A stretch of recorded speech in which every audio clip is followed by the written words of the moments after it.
Hello there, and a very happy new year to you all. Hello, Sean, you were first up, and I also saw Ali and Alice before I sat down. I'm Gildart, this is Fireside Reading, and we've had a break for Christmas and the new year, and now we're back.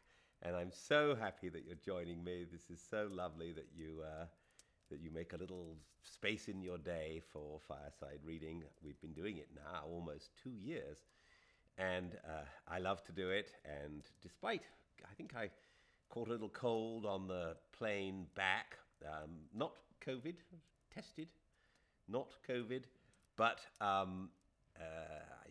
feel a little under the weather today, so I'm not going to read a lot, but I just couldn't wait to get back and say hello to you all and continue with a passage to India, which we are about 4, 5, 6 days away from finishing. Sorry, I've left you all in suspense while I've been away in Italy. We had an amazing time. Our youngest daughter is studying there, and we went and lived in the town that she is living in. It's a place called Viterbo, near to Rome, and we met her teachers and her host family, and then we went and had a lovely time with old friends of mine. Who live in Tuscany over Christmas and then returned. So it was an amazing Christmas. Despite everything going on in the world, we managed to luckily just have a wonderful Christmas, and I hope you did too. I hope everyone is able to briefly tell me that they had a nice Christmas in the messages, and I will look forward to hearing about that too. I started this because I felt like there might be some people in the lockdowns who were lonely and might want some company and some entertainment that wasn't all fast-paced.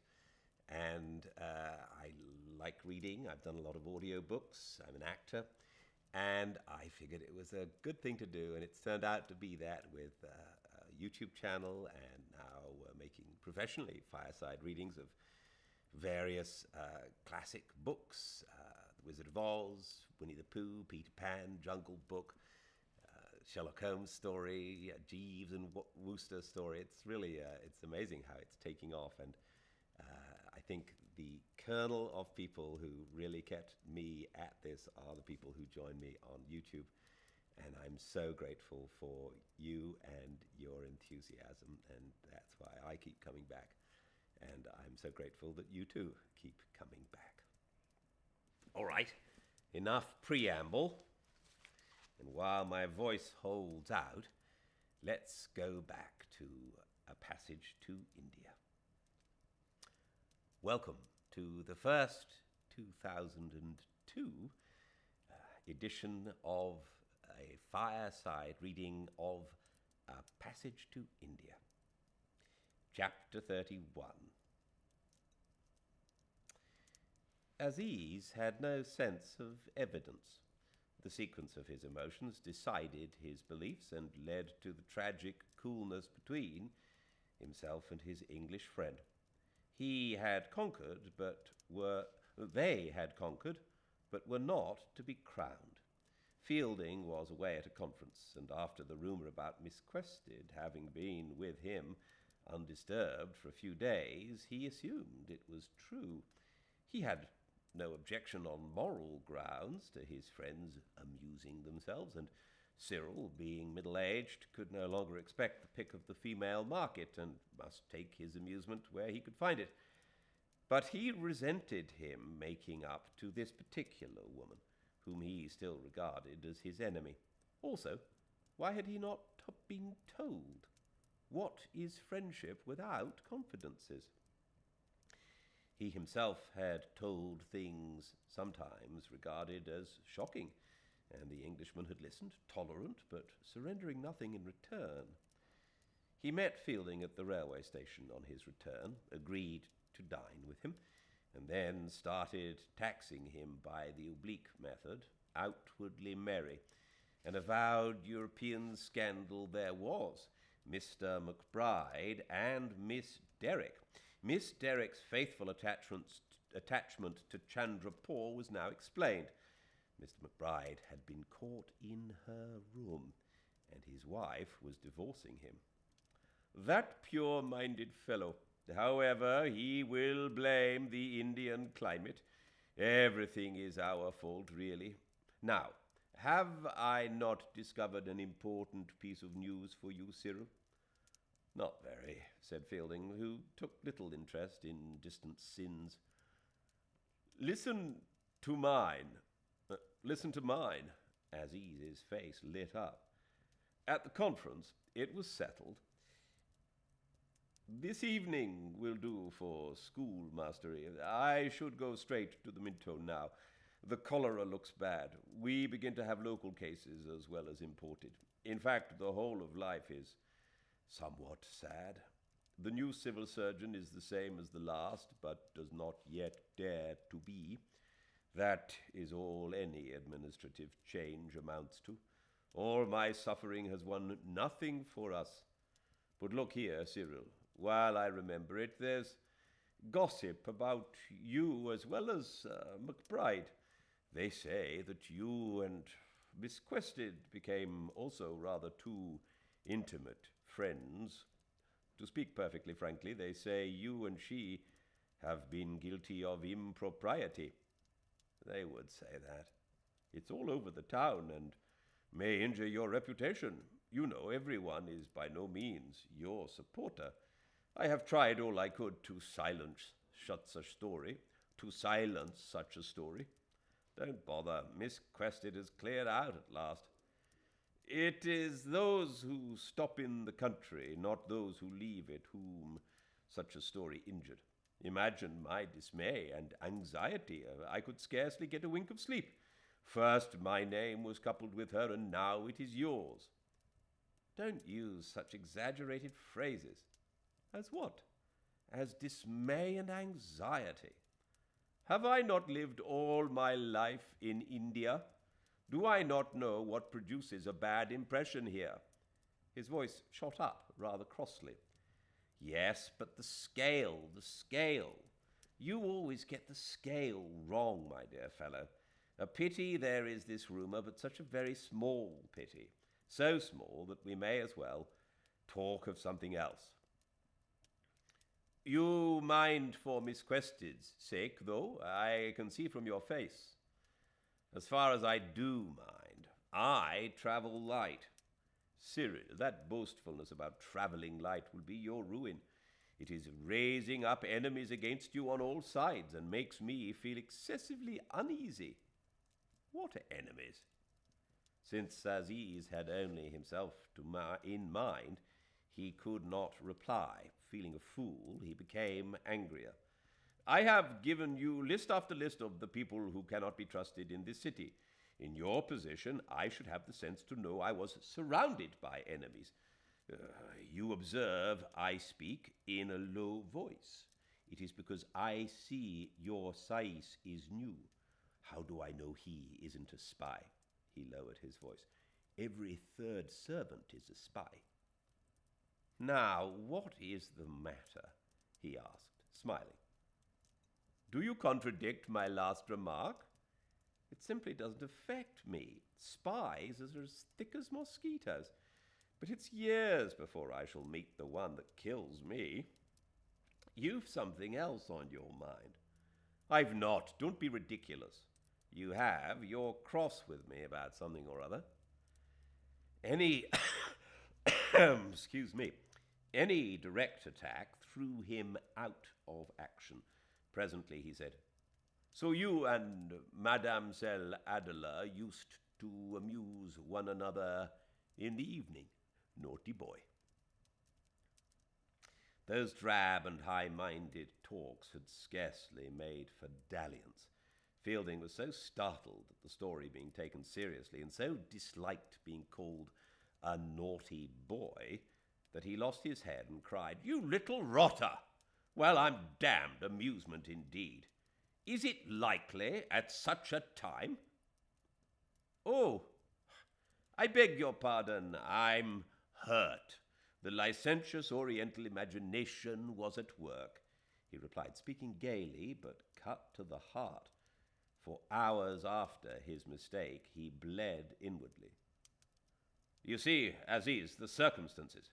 Also, the girl was still engaged to Heslop. Also, I never felt... Yes, but you didn't contradict what I said, so I thought it was true. Oh dear, east and west, most misleading. Will you please put your little rotter down at his hospital? You're not offended? Most certainly I am not. If you are, this must be cleared up later on. It has been, he answered, dignified. I believe absolutely what you say, and of that there need be no further question. But the way I said it must be cleared up. I was unintentionally rude. Unreserved regrets. The fault is entirely mine. Tangles like this still interrupted their intercourse. A pause in the wrong place, an intonation misunderstood, and the whole conversation went awry. Fielding had been startled, not shocked, but how convey the difference?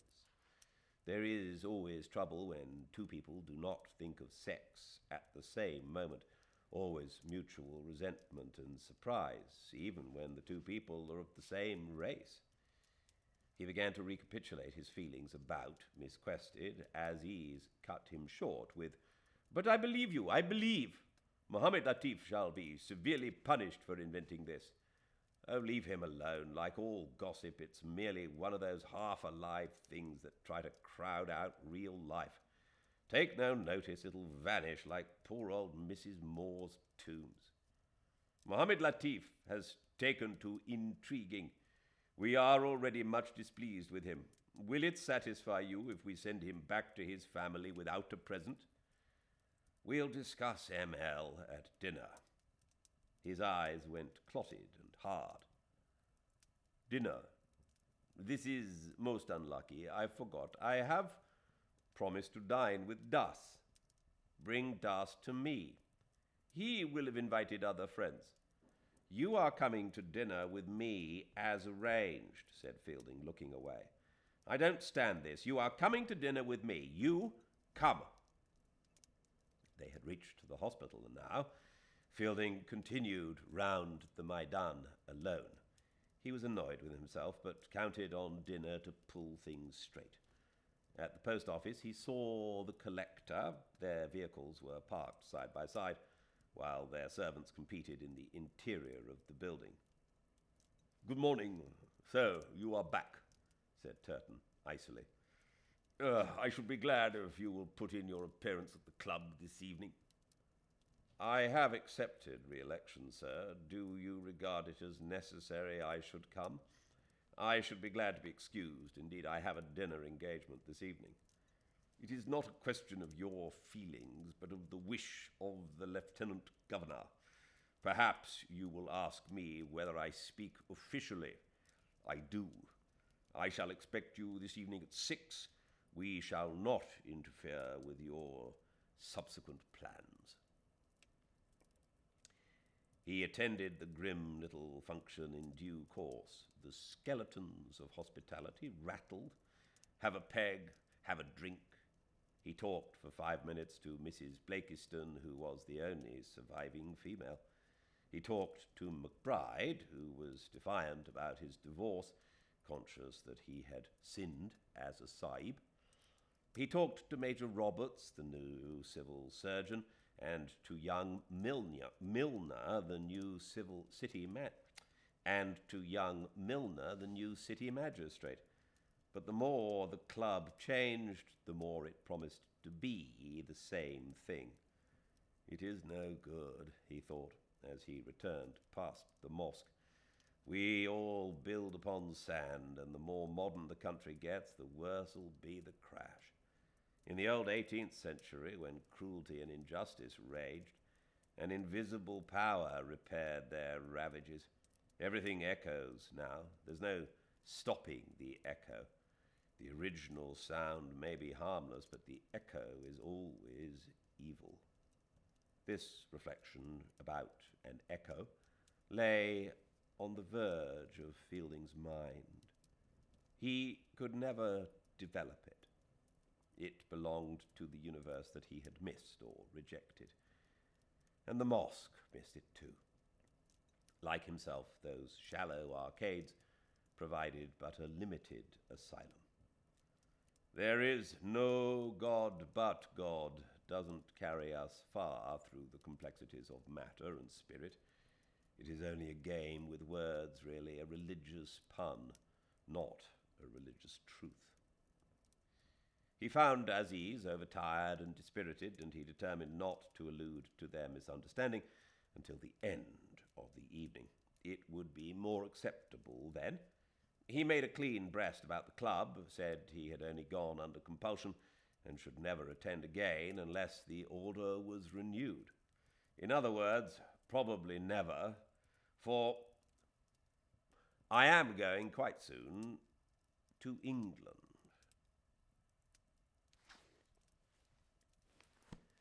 And that's where I'm going to leave it today, the second half of chapter 31 tomorrow. I'm so glad to be back. I'm so glad that you're back. It's lovely to be with you again. I'm sorry, not a long reading today, but as I said, I'm not feeling on the top line. I hope to be better tomorrow. And until I see you all tomorrow, I hope your new year is amazing. And I love your support of Fireside Reading, and I do hope it continues. All right, see you very soon. And until I do, everyone, please stay very, very well. Good night.